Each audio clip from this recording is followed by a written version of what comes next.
We will give you the most competitive. In December 2023, on the sidelines of the COP28 summit, the government of Uganda signed an agreement with Mazda, a United Arab Emirates company, to set up a multi-million-dollar solar energy plant in eastern Uganda. This came as government launched the country's Just Energy Transition Plan, aimed at transitioning 94% of the population from biomass to renewable energy by 2030. Speaking at a dialogue on climate change decarbonization dilemmas held at Makerere University today, the Commissioner for Renewable Energy in the Ministry of Energy and Mineral Development, Dr. Brian Isabia, said the country is on the right track towards just energy transition. So in the short to long term, we agreed that we will transition, but we are looking at these fossil fuels as the driver for funding this energy transition. He, however, said financing remains a challenge for developing countries seeking to move towards cleaner energy sources. So one of the areas that this country has strategized to benefit from climate-related financing is by establishing a climate finance unit in Ministry of Finance.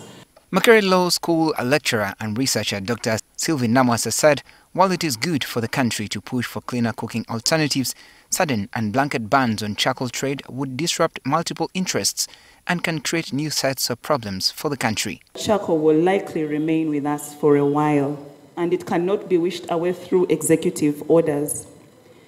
Therefore, policies must embrace incremental approaches, including those which explore locally grown and indigenous solutions over the long term as stopgap measures, as we also aim to achieve the clean energy transition process. Meanwhile, Denmark's Minister for Development Cooperation and Global Climate Policy, Jorgensen, said there is need to de-risk investments in clean energy to fully exploit the sector's full potential. So it's not just a question about finding the money to pay for concrete projects.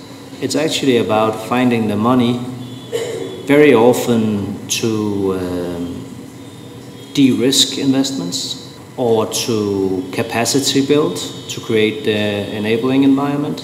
If that happens, then $1 of green aid can become $10 or even $20 in real actual investments.